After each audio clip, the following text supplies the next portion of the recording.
Welcome to Salvage, a podcast for conversations with artists about the repurposed materials they use in their art practice. Hello, thank you for being here. Please enjoy my conversation with Bridget O'Flaherty. Bridget is a passionate textile artist and quilter with over 30 years of experience. Her journey in textiles has been a deeply personal one, influenced by her heritage and love for nature. As a sustainability enthusiast, Bridget believes in the power of shared knowledge and understanding. Together, we can navigate this wild world and create a positive future for generations to come. Hi, Bridget. Thank you so much for joining me in this internet space. I'm always happy to chat with you, Natalia. And funny enough, the last time we chatted, we chatted twice, right? Once when I was on your podcast. Yeah. And then when you came and spoke to my community. Yeah. Really great. Yeah.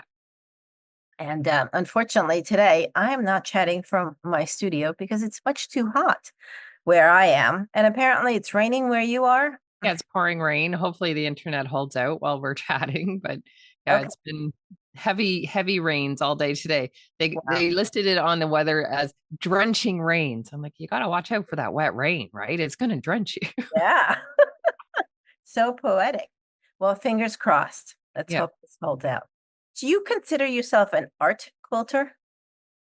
Yeah, I would say I'm more of an art quilter, certainly more art quilt than practical quilt. I also do practical quilts, but for myself, for my kids or friends and family, I'll make the occasional actual practical quilt.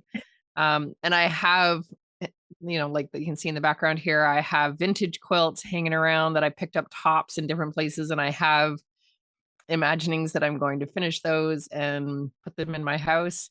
But most of the time, what I like to do is more on the art side of things, for sure. And how long have you been doing art quilts? For over 30 years. Oh, wow. Yeah, I started young. I was in my 20s when I started doing quilting and started making art quilts. Oh, wow. That's amazing.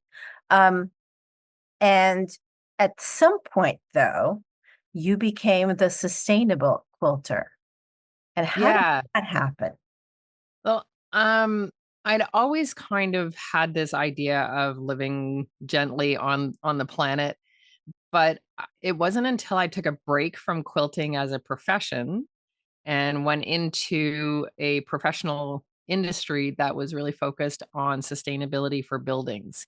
And I started learning about materials and the impact that materials have on the planet environmentally and on our personal health as well, and the production issues around materials. And I couldn't unknow it once I started into that industry and started having that. And I always intended to come back to doing my quilting in a professional way again.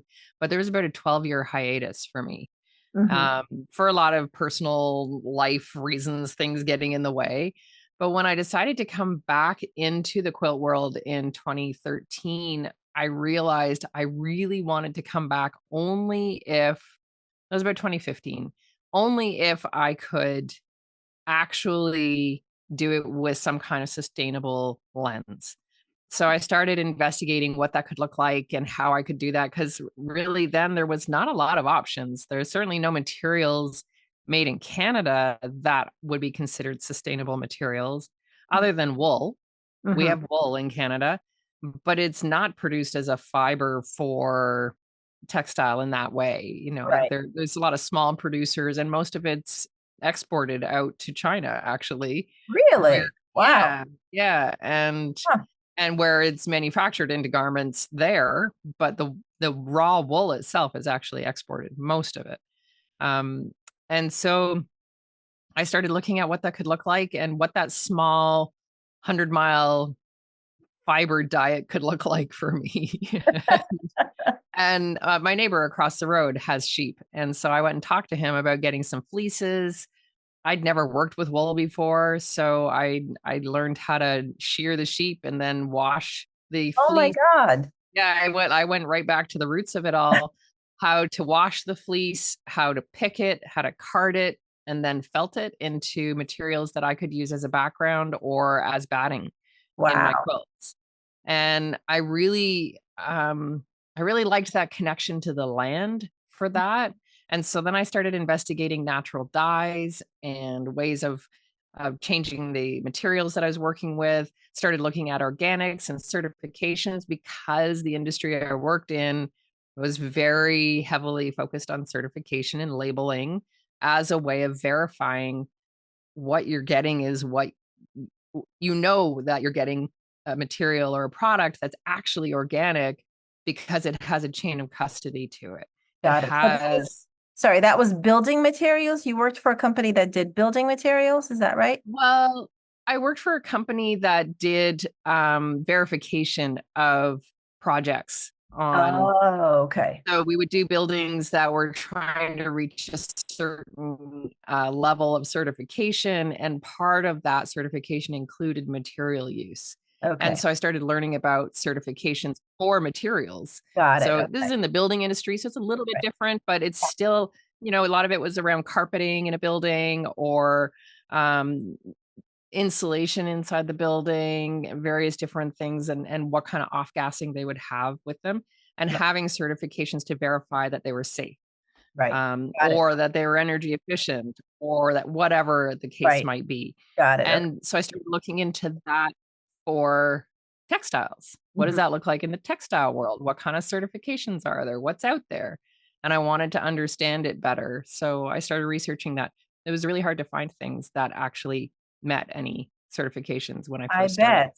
So Right? I started off in the fashion industry, and it's been decades since I've worked in the fashion industry, but I know that back then organic fabrics were only beginning and there were some certifications for them.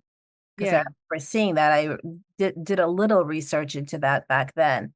Um, but that was, oh gosh, that was in the 90s. Yeah. So It was a very, very hard hill, and being pushed up, like, people who were trying to advocate for that kind of transparency in production. It's been very hard to get the uptake on that, and it still is hard, but it's getting better. It's growing exponentially annually right now. oh, wow. 5 years Great. ago, you couldn't easily find organic threads. You couldn't easily find organic materials. There was Spoon Flower and Cloud9, Mhm. but they were really specialized and you had to order through them, and it was not as mainstream. Now, as of like a year ago, maybe a year and a half, distributors in the US are now carrying organic lines. Wow. Now, So are these organic lines? Is that from cotton grown in the United States? they not necessarily. No, often the cotton is grown overseas, Mhm. but there are definitely some organizations in the States that are starting to look at, like, Better Cotton Initiative is an agricultural certification for how the producers are functioning in the organic space. It doesn't necessarily certify the product that comes off of their property, but it certifies their process Okay. that Well, they that's better are. than nothing. Right. So BCI, or Better Cotton Initiative, is there in the States. And there are some organic growers, but they're much I smaller would in think so. space.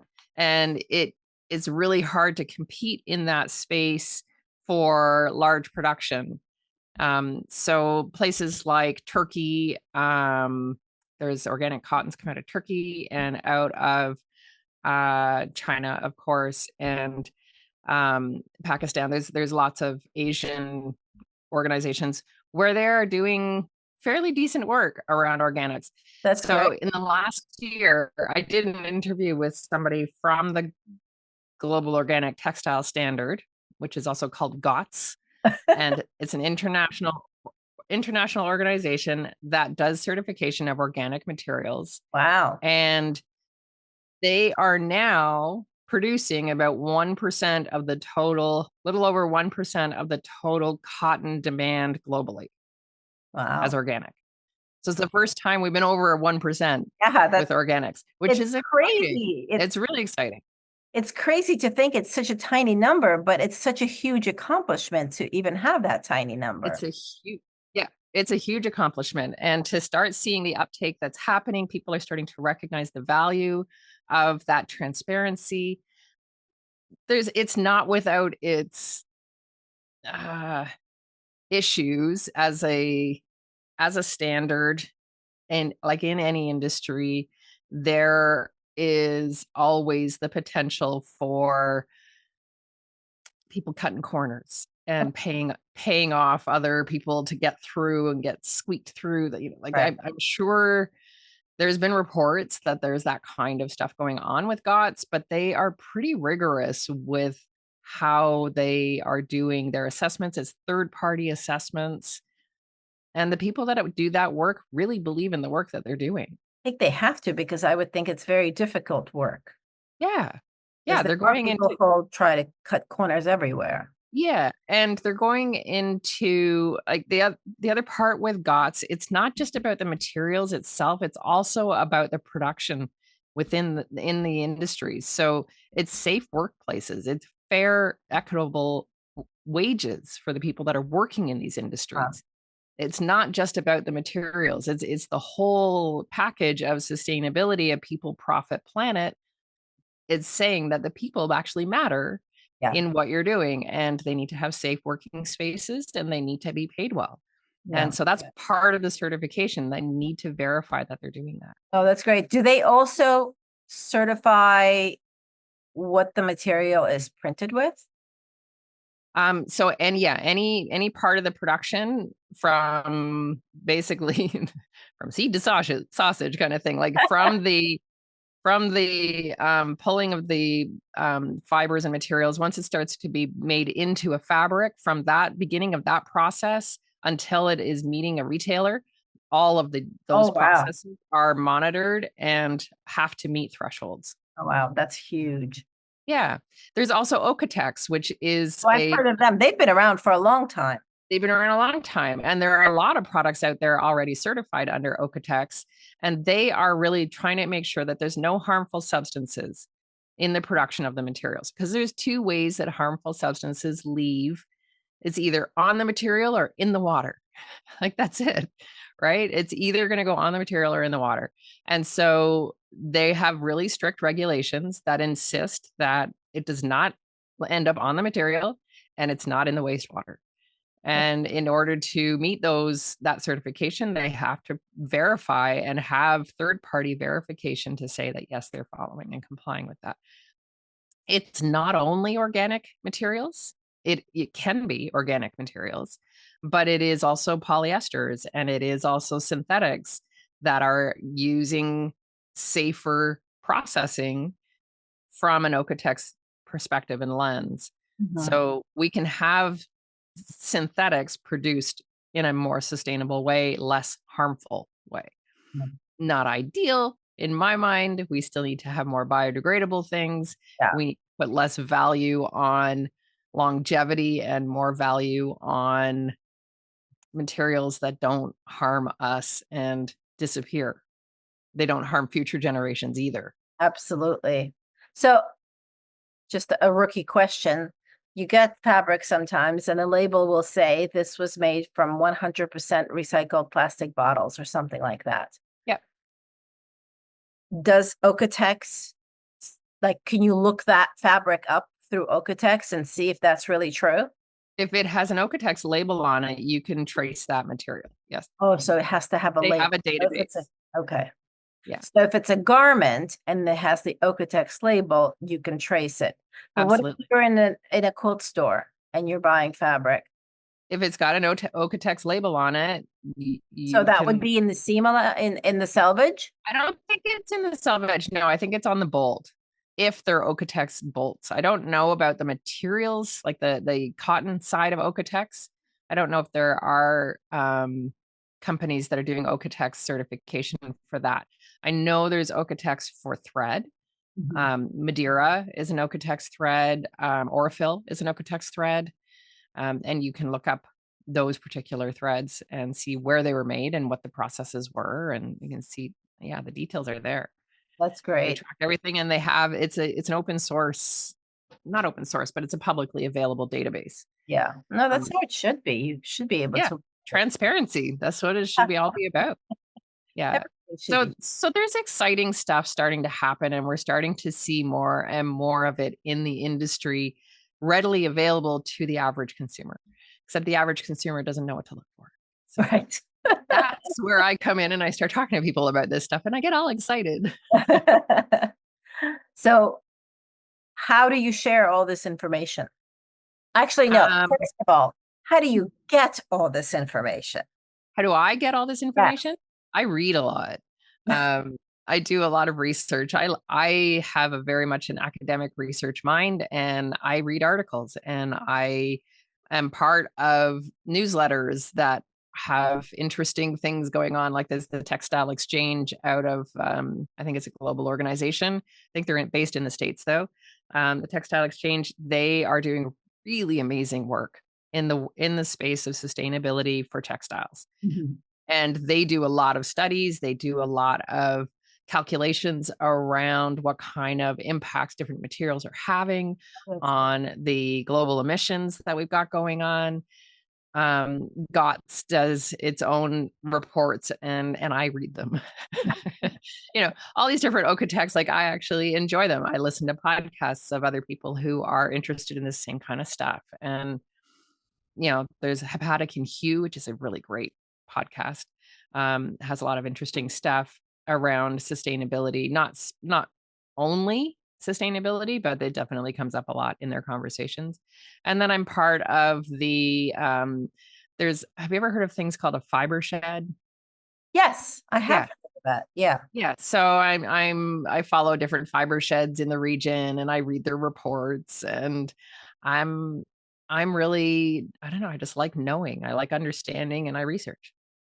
That's great. Oh, so yeah, so you're like the gatherer of all that information. That's awesome. We need Yeah. people like you because otherwise, I don't know if any other art quilter or a textile based artist who knows as much about sustainability as you do. Like, Yeah. Well, I don't know about that. I'm sure there's other people out there in the no, world there's too. I can't be the only one. no, but there's people who know a little bit here and there about that thing or the other thing, but you seem to be you're just this wealth of knowledge about all of it. So, which Yeah. is It's really exciting to me. And I do a lot of writing about it as well. So in order to write, I need to research and need to great. understand and know what I'm talking about. And I still work in the sustainability industry for buildings. Oh, you So I do? still, Okay. yeah, I do still do that. I'm a policy analyst for that. So again, it's research and it's understanding what kind of policies are out there impacting different industries and how it's all going down. I just want to understand it better all the time. So Yeah. No, I'm just I mean, this is I'm not one of those academic minds. Look, so I can look at a paper like that and my eyes will glaze over. So it's wonderful to have someone like you who could explain it in layman's terms, essentially, and make it understandable for the average. yeah, well, and that's I part of my journey with all of this is realizing that I can do that. And so I do talks to different quilt guilds about this. So people can start to understand how they could actually make a change in their own practice and what they could do, and just starting to have awareness of what they're already doing. Like a lot of people don't even realize how much they're already doing that's actually good and moving towards sustainability. So keep doing that and share that with other people. So what would those basic things be for an average quilter? What can an average quilter do? Well, the first thing is shop your own stash first. Don't go buy anything. You most quilters have, like myself included, behind me, you can see her. We have stashes of materials for the dream idea of what we're going to do someday, right? Like we've always thought we're going to make this quilt, or we find this beautiful little jelly roll, or we pick up a nice piece of fabric at a quilt show, or happen to be through a store and we pick up pieces. And next thing you know, we've got 10 shelves full of fabric, and it's really easy to have that happen. So if you start kind of more mindfully setting out your projects, give yourself challenges to say, okay, this next project, I'm not going to buy anything new. I'm only going to use what I have. Mhm. And then it kind of also changes your creative process in all of it, because you start doing things you might not have done in order to accommodate that goal. Right. Whereas before you would have just gone and bought all the fabric and there you are, you have it, you go and you make it. Right. This way you But now kind of got, you might change a fabric that you already have somehow in order or to. maybe you don't have quite enough of one fabric, so you have to use two that are kind of the same. And then you have to figure out how to set them into your quilt, and it help it spread out so that it balances really well. So suddenly you're creatively assessing things in a different way, and it's good for you. So Oh. that's the first thing I would say. Shop Mhm. your own stash. And if you really can't find, you want this specific perfect piece of fabric, go see if your friends or people that you have in your community have the fabric you're looking for. And if that doesn't work, then there are reuse centers and reuse stores that you can shop at, Mhm. where the fabric is new to you, but it's cut off the bolt already, or dead stock materials. So there's lots of organizations like that. You can thrift materials from thrift shops, where you can go in and you can purchase sheets or linens, or large shirts. If you really want to get into clothing and cutting up clothing to make it into material, you shop your own closet. Right. Yeah. Shop your There's family's closet. Yeah. exactly. And there's lots of ways to use materials before you have to go buy new materials. But sometimes you just need the new materials. And so if you need the new materials, totally fine. I'm never trying to tell somebody don't go shop. I shop. I buy stuff. Like we sometimes just there's the perfect piece right there and I have to go get that. Yeah. So do that, but then maybe ask if they have organic there. Do you have organic materials? Ask your local shop. And if they say no, but they've suddenly heard, oh, somebody's interested in organics, the next time they're doing their purchasing, maybe they're going to start bringing organics in. So we have power in our voices and what we want. So all of those things are really good ways to just start doing little changes in how you manage your own personal stash. But the other thing is the projects you're working on and the communities you're connecting with, the people that you're surrounding yourself with. Okay, so this is the big thing that I like to talk about in all of this. Why we quilt, why we do textiles, is because it fills our cup, right? Mhm. We're not doing it because we have to. Nobody has to quilt. So, or do art or whatever. We do it because we love it and it fills our cups. And if we can do that and have our cups filled, so we choose projects that really fill our cups, then we have the capacity to plug into our communities and give to other people. Oh, I If love we're that. depleted, if we're depleted and we are just working to the bone, we've got nothing to give into our communities. Absolutely. So Absolutely. So choose projects that fill your cup, and then you are able to give to your community, because community is really all we've got in this world and in this life. We need our people in order to function Absolutely. through our daily lives. And being able to give into our communities, and sometimes be receiving in our communities. Mhm. Sometimes we're on the receiving end of that, and having that community support you while you're going through whatever it is you're going through. You want people that you can relate to and connect with. And yeah, it's just filling your own cup first, making sure you've got the capacity to help out other people so that you can be in your own world and make this world a better place. I love that.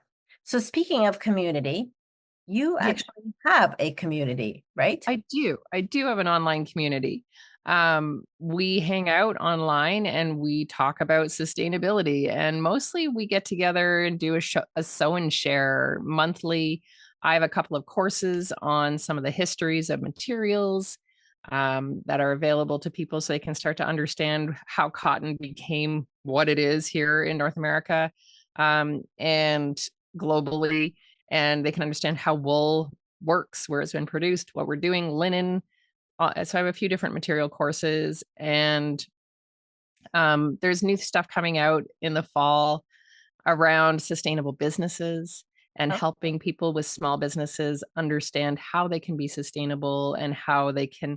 Part of sustainability is doing it so you have a profit in your life so that you can sustain your business. yep. Um, so how can small textile businesses approach sustainability in a way that's meaningful for them and also actually still benefits them financially? Mhm. Oh, that's Yeah. great. Yeah, so that stuff's all kinda coming, and I'm always thinking of new ideas and things to be doing within there. Well, I how think can one join your community? you can go into my website, it's bridgetoflaherty.com, and, I'm sure we'll have that in the show notes for you, Of course. and it's called the Green Stitchers Hive, Oh, and that's a it's great not name. an yeah, the Green Stitchers Hive, and it's not an expensive monthly subscription, it's, I think, $11 American, $15 Canadian. A month to join, or you can pay for an annual purchase if you want to as well. And yeah, it's just a nice group of people who are interested in having the conversations a lot about the academic stuff, Mhm. and they want to read the articles and they want to read the papers, and there's a lot of nerdy people out there like me who want to do that. So I post them up whenever I can and whenever I come across something in the news. And yeah, we just hang Oh, out that's and great. chat about that stuff and share what we're doing. That's great. Well, and you also have a podcast, which we talked Yeah. about in the beginning. How many Yeah. episodes are you up to on your podcast now? Oh, I think I'm just under 50 Oh, now. Yeah, I think I'm just under 50 episodes. It fell off a little bit this year. I had a personal family crisis going on for the last 10 months. So I took a little step back, dealt with that, but now I'm back into my studio, and so there'll be new episodes coming out regularly over the next 6 months. So that wonderful. will pick back up again. So yeah, it's called Threads of Sustainability, and it's on every podcast app, or you can find it on my website as well. Yeah. Awesome. Well, I look forward to the new episodes. That's great. Yeah, yeah. And do you also have a shop? I do. I don't have a lot in it, but I do have a shop where you can buy sustainable threads, mostly because my artwork is focused around thread painting. Mhm. Um, I do free motion embroidery, so I teach that as a beginner course. I also teach it as a more advanced course, and I will eventually be teaching it with long arming. Oh, Um, yeah, so I do my thread painting on my long arm, but I've never taught it on my long arm. But now that we have this wonderful internet situation, people can people can tune in from their homes and from their own long arms. So I will be teaching it, but I still haven't developed that course. So another year, maybe that one will actually get developed. I'm trying not to overextend myself. well, no, and these kind of Yeah. courses take a really long time to Yeah. plan out and figure out. I mean, Yeah. you don't want to develop bring something half baked. Yeah. So, but I do teach all of that stuff. And so most of my store is focused around thread painting. So it's the threads, the hoops. I do original designs in panels, so you can thread paint onto those panels, Cool. um, that kind of thing. So yeah, that's mostly what I have in my shop. I also have baskets because I have a real thing for baskets. I have a basket problem. You, So I sell you have a baskets. basket problem? I have a basket problem. I love them. I get these from this company. It's called Big Blue MoMA, and they are from Ghana, and they work with um, an organization. They're a group of people who are hand making the baskets, Oh, wow. and it's a fair trade um, proposition between the importer and the makers. Oh, that's And so I feel really good about supporting that, and I have a thing for baskets. It's fine. It's okay. We're allowed. So I have those for sale as well, and some other tools. Yeah. Wow. Well, that was Sorry, that was a lot information. of me talking. No, that was great. That's why I called you. Okay. Oh, thank you so much. That was great. You can also find me on Instagram and Facebook. And I do have a YouTube channel, but I haven't been very good about keeping up with that. So All there's right. a few Well, things on YouTube, but I'll be it's sure to post the links to all of that, and all of them are accessible from your website as well, right? absolutely. Yeah. Well, thank you so much, Bridget. This was fun. Ah, thanks, Natalia. Yeah, I'm like, what else did I want to say? I don't know. what I've got a else? million things to say. For more? Tell me more. There's always more, but I can't think of anything specifically right now, but maybe Okay. we'll catch up again another time. I would love that. Yeah. Actually, if you come across more research about polyester fabrics Yeah. or fossil fuel fabrics, I'd love to know more because I'm curious. You Yeah, know, there's definitely a lot of research out there about it and a lot of manufacturers trying to find ways to see the problem with polyester. We can get what's called RPET. So here you go. You got me into another topic. You okay. can have what's called RPET, which is recycled polyethylene. Okay. We have a lot of our threads are that, like the Gutermann polyester thread. It's RPET Oh, thread. Um, and I'm trying to remember. There's one other one that has that as well. It's not Madeira, but it's another company. Madeira does have RPET thread as well. They also have organic cottons. Um, and so there's a lot of companies out there trying to figure out how to have RPET in the production of their fabrics. mhm. The problem with that is that they are using recycled bottles, plastic bottles, pop bottles, water bottles, whatever. Yeah.